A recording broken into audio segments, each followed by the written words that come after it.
Hello student, last class में हम human embryology के कुछ थ्योरीज के बारे में हमने बात की थी।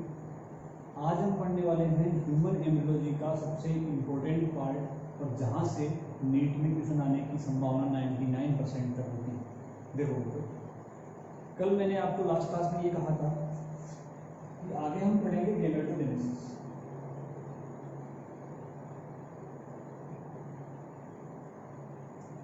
गैमेटोजेनेसिस देखना है यहाँ पे। गैमेटोजेनेसिस होता क्या है? ये एक मेल है और मेल में जो जर्म सेल का मैंने आपको बताई थी, तो उसको हमने कहा था स्पर्म ओवम का फ्यूजन, जाइगोट, एम्ब्रियो, चाइल्ड, इस प्रकार से डेवलपमेंट होता है। तो यहाँ पे आपको बताता हूँ कि ये जो स्पर्म है बच्चों, ये स्पर्म क्या है? Male gamete.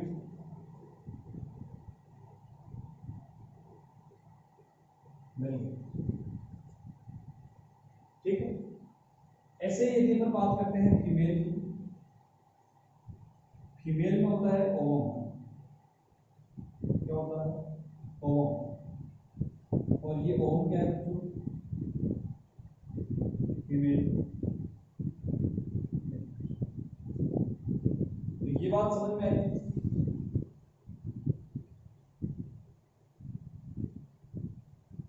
ठीक है। मेल गैमेट और फीमेल गैमेट क्या है? क्लियर?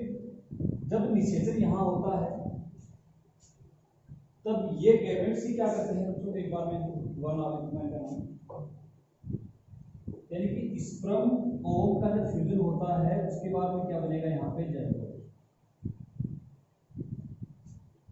ठीक है। और जाइगोट जब बनेगा तो यहाँ पे ये जो स्पर्म है ये है मेल गैमेट, और ये जो ओवम है ये हो जाएगा बच्चों फीमेल गैमेट।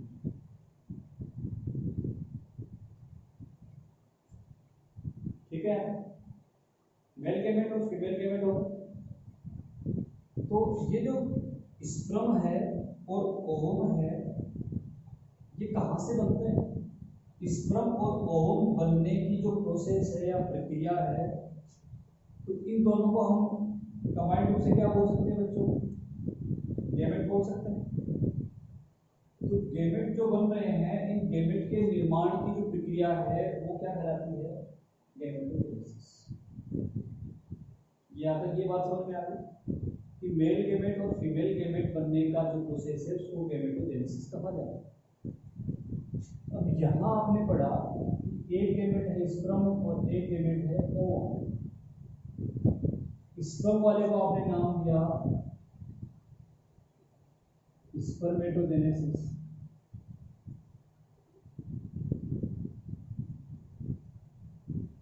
ओवम को कहा आपने।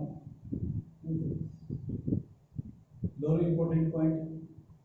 अब हम यहाँ पे जो डिस्कस करेंगे वो है स्पर्मेटोजेनेसिस और oogenesis। स्पर्मेटोजेनेसिस में हम बात करेंगे कि जो स्पर्म है वो बनेगा और ये बनेगा यहाँ पे ओवम। किस प्रकार से स्पर्म, आपको पता होगा कि जो गैमेट्स होते हैं, ये जो गैमेट हैं ये बच्चों हैप्लॉइड होते हैं। क्या होते हैं? हैप्लॉइड। क्योंकि यहाँ पे क्या होता है? मियोसिस होता है। जैसे मान लो कि डिप्लॉइड सेल थी, इसमें मियोसिस हुआ और मियोसिस के बाद में क्या हुई? हैप्लॉइड सेल होगी। क्लियर? क्योंकि प्राइमरी सेल से बन रहा है, तो प्राइमरी सेल क्या होता है? डिप्लॉइड होती है। उसके बाद में ये जो स्पर्म बना है या जो ओवम बना है ये क्या होता है? हैप्लॉइड होता है। तो ये सारा किस प्रकार से बनता है, कौन सा डिवीजन होता है, कि किस प्रकार से ये आगे अपनी संख्या को बढ़ाते हैं? क्योंकि आपने ये देखा होगा कि जो स्पर्म होते हैं उनकी संख्या मिलियन में होती है, जबकि ओवम या जो सेकेंडरी साइट है वो क्या होता है? केवल एक होता है। तो ये किस प्रकार से बनते हैं ये स्टडी आज हम करेंगे अपनी क्लास में। तो एक बार आप इसको नोट कर लो, स्क्रीनशॉट ले लो इसको।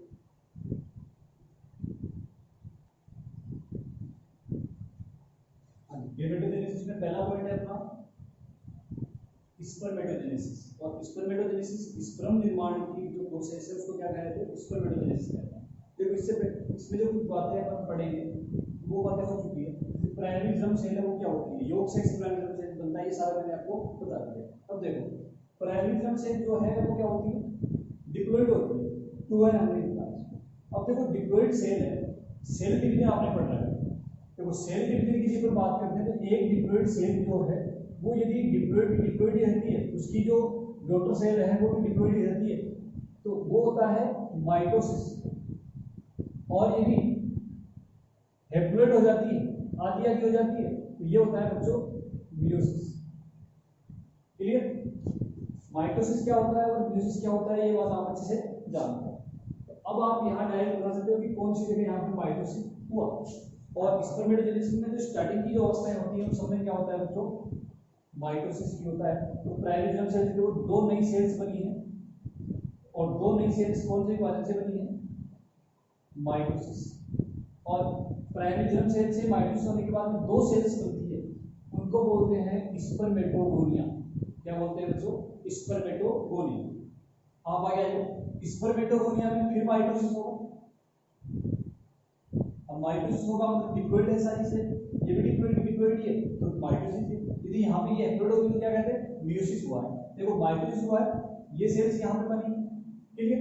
अब देखना इस सेल्स में से कुछ सेल्स, समझ पा रहे हो, इस सेल्स में से कुछ सेल्स, सारी की बात नहीं कर रहा हूँ, कुछ सेल्स अपनी ग्रोथ को बढ़ाती है। ग्रोथ कैसे बढ़ाएगी, पड़ोसी कोशिकाओं से अपने क्या लेगी, न्यूट्रिशन लेगी, पोषण लेगी, और पोषण लेने के बाद क्या करेगा, अपना आकार बढ़ाएगा। ज्यादा खाओगे तो ज्यादा आकार बढ़ जाएगा। इसने क्या लिया, पड़ोसी से अपना इनका पोषण लिया और ये अपने आकार को बढ़ा रही है, मतलब अधिकतम पोषण कर रही है। तो ये है तो क्या, प्राइमरी स्पर्मेटोसाइट बनाया। कब, स्पर्मेटोगोनिया न्यूट्रिशन करके अपनी साइज को इंक्रीज करता है, और कब बनता है, प्राइमरी स्पर्मेटोसाइट। ये क्या हो रहा है यहाँ पे, देखो बच्चों ये ग्रोथ हो रही है, ग्रोथ का मतलब वृद्धि हो रही है।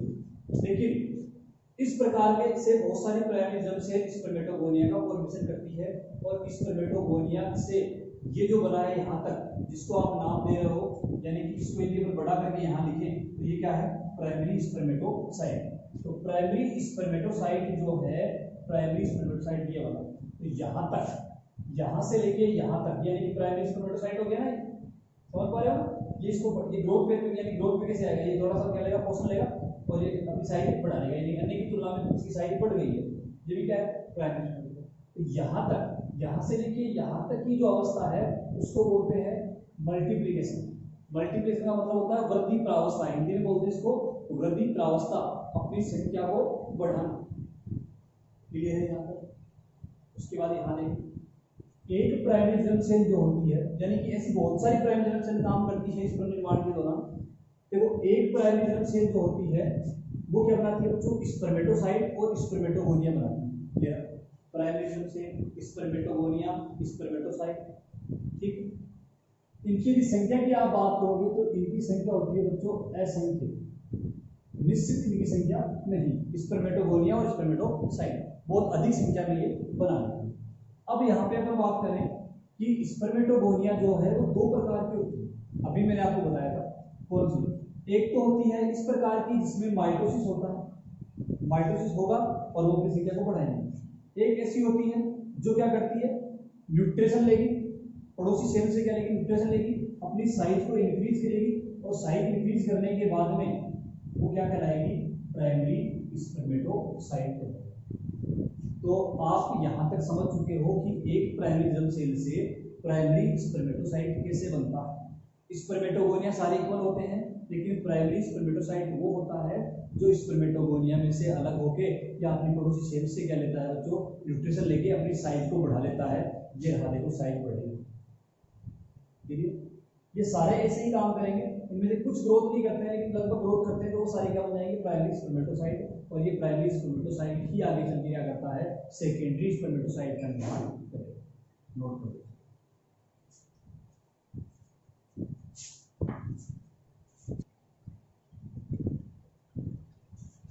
अभी हमने बात की कि प्राइमरी स्पर्मेटोसाइट कैसे बनता है, यहाँ तक आपके समझ में आ गया है।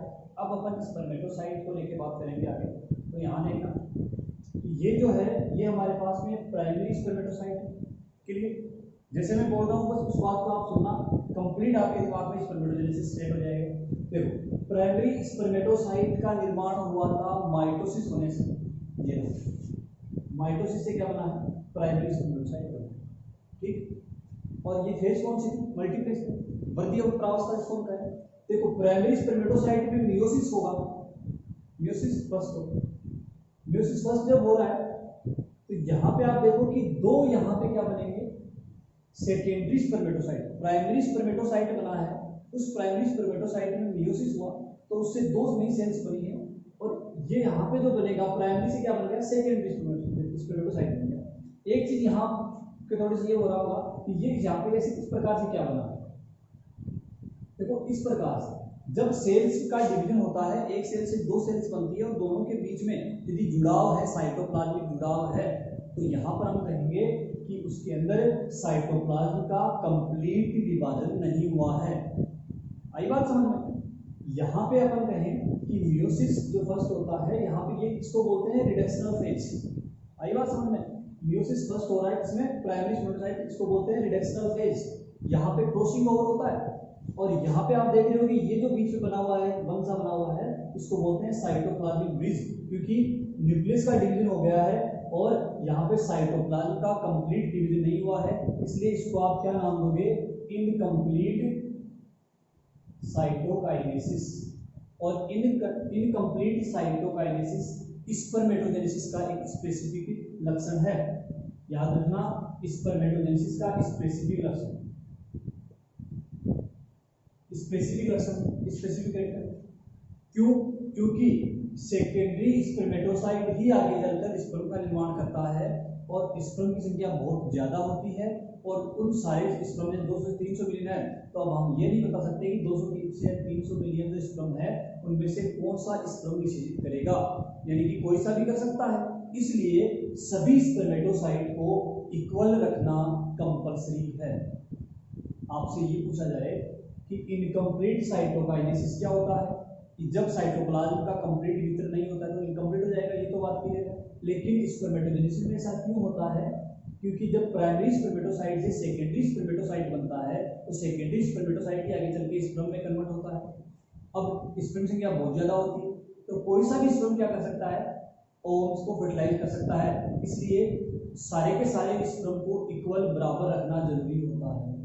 आई बात समझ में? इसलिए ये इनकम्प्लीट साइटोकाइनेसिस क्या करेगा बच्चों? इसके साइटोप्लाज्म पे या जो इसके ऑर्गेनिल्स हैं उनका समान वितरण करेगा। उसके बाद में ये क्या कर इसमें कन्वर्ट होगा आगे, इसके अंदर देखो फिर से मियोसिस सेकंड कंप्लीट होगा। जब मियोसिस सेकंड कंप्लीट होगा तो ये क्या हो जाएंगे? सेकेंडरी स्पर्मेटोसाइट कितनी है? 2, और स्पर्मेटिक कितने हो गए? यहाँ पे 4 हो गई। उसके बाद में यहाँ पर अगर बात करें तो ये साइटोप्लाज्मिक जो ब्रिज है वो यहाँ से खत्म हो जाएगा, और खत्म होने के बाद यानी कि ये जो बना है यहाँ पे इसको बोलते हैं स्पर्मेटिड, बिना पूंछ वाला स्पर्म। स्पर्मेटिड क्या है? बिना पूंछ वाला स्पर्म। और यहाँ पे ये क्या है? कौन सी फेज है? इक्वेटोरियल फेज, जिसमें क्या होता है? स्पर्मेटिड स्पर्म में कन्वर्ट हो जाएगा और स्पर्म डिप्लॉइड होता है। ये बात आपके समझ में आई? दोबारा सुनना, प्राइमरी स्पर्मेटोसाइट माइटोसिस से बना था, उसमें मियोसिस फर्स्ट होता है और इसको रिडक्शनल फेज कहते हैं। इसमें इनकम्प्लीट साइटोकाइनेसिस के कारण ब्रिज बना होता है जिसको साइटोप्लाज्मिक ब्रिज कहेंगे। सेकेंडरी स्पर्मेटोसाइट में मियोसिस सेकंड कंप्लीट होगा, तो 2 सेकेंडरी स्पर्मेटोसाइट है या एक सेकेंडरी स्पर्मेटोसाइट से 2 स्पर्मेटिड का निर्माण होता है। क्लियर? यहाँ पर मैं कुछ लिख देता हूँ, देखना। हम कह रहे हैं कि एक प्राइमरी स्पर्मेटोसाइट मियोसिस के बाद में 2 सेकेंडरी स्पर्मेटोसाइट का निर्माण करती है। फिर 2 सेकेंडरी स्पर्मेटोसाइट क्या करती है बच्चों? आगे चल के 4 स्पर्मेटिड का निर्माण करेंगे, और ये स्पर्मेटिड किसमें कन्वर्ट हो जाएगी? आगे चलकर स्पर्म में कन्वर्ट। ये चीज बहुत इंपॉर्टेंट है, ये आपको याद रखना। सबसे पहले primary germ cell, spermatogonia, primary spermatocyte, secondary spermatocyte, secondary से स्पर्मेटिड और स्पर्म। एक प्राइमरी जर्म सेल से कितने स्पर्मेटोसाइट बनते हैं ये कंफर्म नहीं है, लेकिन एक प्राइमरी स्पर्मेटोसाइट से कितने स्पर्म बनेंगे ये कंफर्म है। देखो, एक प्राइमरी स्पर्मेटोसाइट 4 स्पर्म का निर्माण करती है। एक प्राइमरी स्पर्मेटोसाइट कितने सेकेंडरी स्पर्मेटोसाइट बना रही है? केवल 2 बना रही है। एक स्पर्मेटोसाइट एक सेकेंडरी स्पर्मेटोसाइट कितने बनाएगी स्पर्म? 2 स्पर्म बनाएगी। देखो एक सेकेंडरी स्पर्मेटोसाइट, 2 स्पर्मेट, 2 स्पर्म।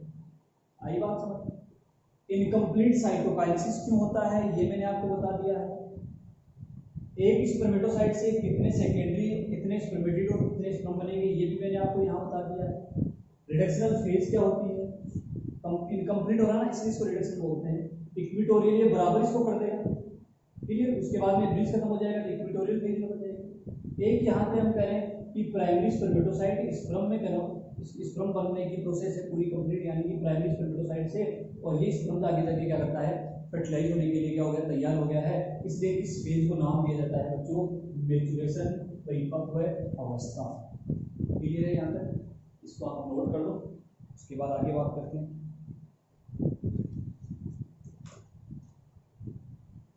यह आपको याद रखना है कि एक प्राइमरी स्पर्मेटोसाइट से 2 सेकेंडरी स्पर्मेटोसाइट, 4 स्पर्मेटिड और 4 स्पर्म का निर्माण होता है।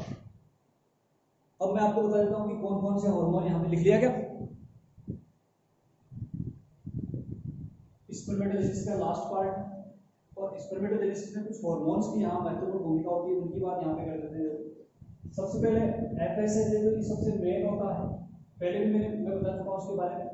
एफएसएच टेस्टोस्टेरोन तो मेन एंड्रोजन है। विटामिन ए और विटामिन ई, विटामिन ए क्या होता है बच्चों होता है इसमें, विटामिन ई की कमी से क्या हो जाती है बच्चों, इनफर्टिलिटी हो जाती है। तो एफएसएच, टेस्टोस्टेरोन और विटामिन ई, विटामिन ए, ये सब स्पर्मेटोजेनेसिस की जो प्रक्रिया है, जो प्रोसेस है, उसको क्या करते हैं, स्टिमुलेट करते हैं, प्रेरित करते हैं। क्लियर है? कौन कौन से? एफएसएच, टेस्टोस्टेरोन, विटामिन ए और vitamin E. Clear?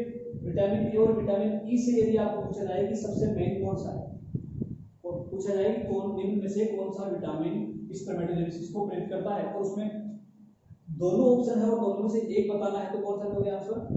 Vitamin E.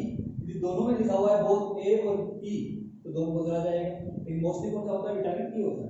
यदि हार्मोन की बात करें तो एफएसएच क्या होता है? मुख्य होता है। ठीक है, पता चल गया कि एफएसएच मेल रिप्रोडक्टिव सिस्टम में क्या भूमिका निभाता है, वो ये भूमिका है स्पर्मेटोजेनेसिस को प्रेरित करने। क्लियर? अब यहाँ पे एक चीज और याद रखना है कि स्पर्म निर्माण में जो प्रोसेस होता है, यानी स्पर्मेटोजेनेसिस जो प्रक्रिया है, उसमें लगभग 72 दिन का समय लगता है, 72 डेज। प्राइमरी जर्म सेल से एक मैच्योर स्पर्म का निर्माण होने की जो प्रक्रिया है, उसमें कितने दिन लगते हैं? 72 डेज लगते हैं। क्लियर? अब ये साइकिल क्या होता है, या ऐसा हो जाए कि एक बार बॉडी से स्पर्म एजुकेशन के बाद में दोबारा 72 डेज बाद ही एजुकेशन होगा, ऐसा नहीं होता है, क्योंकि ये जो साइकिल चलते हैं स्पर्मेटोजेनेसिस जो साइकिल होते हैं, वो जैसे एक साइकिल आज स्टार्ट हो गया, एक कल हुआ है, एक परसों होगा, एक उससे नेक्स्ट रोज, एक उससे नेक्स्ट रोज। आई बात समझ में? तो ये साइकिल, बहुत सारे साइकिल चलते रहते हैं, इसलिए स्पर्म निर्माण की बॉडी में कमी नहीं होती। क्लियर? आगे चलो, कुछ डेफिनेशन है कि स्पर्म से स्पर्म निर्माण की प्रक्रिया क्या कहलाती है, स्पर्मेटिड बनने को क्या कहते हैं, और कंप्लीट प्राइमरी जर्म सेल से स्पर्मेटिड या प्राइमरी जर्म सेल से स्पर्मेटिड बनने तक को क्या कहेंगे। देखो, प्राइमरी जर्म सेल से लेके स्पर्म निर्माण की जो प्रक्रिया है, उसको आपने कहा है बच्चों स्पर्मेटोजेनेसिस, ये तो आपको याद। इसके अलावा पूछा जाए कि प्राइमरी जर्म सेल से लेके स्पर्मेटिड निर्माण तक की जो प्रक्रिया है, उसको क्या नाम देते हैं? स्पर्मेटोसाइटोसिस। या स्पर्मेटोसाइटोसिस कहते हैं। उसके बाद में यदि बात करें कि स्पर्मेटिड से स्पर्म निर्माण, देखो मैंने कहा था कि स्पर्मेटिड जो है वो इस प्रकार से था, इक्विटोरियल फेज यहाँ पे हुई थी, और उसके बाद में स्पर्म जो बना वो इस प्रकार से बना, यानी कि स्पर्मेटिड में टेल नहीं थी, यहाँ पे टेल है, और बिना टेल के स्पर्म तैरता हुआ ओवम तक नहीं पहुंच सकता है, मतलब एमेच्योर। तो मेच्योर होने के लिए उसको स्पर्म में कन्वर्ट होना ही पड़ता है, और स्पर्म में कन्वर्ट होने की जो प्रक्रिया है उसको बोलते हैं बच्चों स्पर्मेटेलियोसिस, या आप इसको बोल सकते हो स्पर्मियोजेनेसिस। स्पर्मियोजेनेसिस या आप कह सकते हो स्पर्मेटेलियोसिस, ये भी इंपॉर्टेंट वर्ड, ये आपको। आज की क्लास में हमने क्या पढ़ा? गैमेटोजेनेसिस का स्पर्मेटोजेनेसिस, यानी कि मेल रिप्रोडक्टिव सिस्टम के अंदर जो मेल गैमेट्स हैं वो किस प्रकार से बनते हैं, मैच्योरेशन कैसे होता है, वो ग्रोथ कैसे करते हैं, कौन कौन से हार्मोन यहाँ पे काम करते हैं, और कौन कौन सी डेफिनेशन यानी कि स्पर्म निर्माण को क्या कहते हैं, स्पर्मेटिड निर्माण को क्या कहते हैं, और स्पर्मेटिड का स्पर्म निर्माण में या स्पर्मेटिड से स्पर्म बनने की जो प्रक्रिया है उसे हम क्या कहेंगे, ये सारी बातें हमने आज उम्मीद करता हूँ ये समझ में आया होगा, क्लियर है। बहुत ही इंपॉर्टेंट चीज है, मैंने पहले भी आपको कहा था कि गैमेटोजेनेसिस एक ऐसा पार्ट है इस टॉपिक का एंब्रियोलॉजी का जिसमें से क्वेश्चन आने की संभावना बहुत ज़्यादा होती है। यदि 12th की बोर्ड की बात करें तो 12th की बोर्ड में भी बच्चों स्पर्मेटोजेनेसिस को विस्तार से समझ जाइए, चित्र बनाकर समझाइए। ये सारे क्वेश्चन बहुत बार आ चुके हैं, कभी स्पर्मेटोजेनेसिस से लास्ट ईयर ही आया था स्पर्मेटोजेनेसिस का, क्लियर। तो ये सारी चीज़ें आपको याद रखनी है, बोर्ड के लिए भी आपके लिए इंपॉर्टेंट है और नीट के एग्जाम के लिए भी आपके लिए बहुत इंपॉर्टेंट है। समझ में आया, ठीक है। आज के लिए इतना।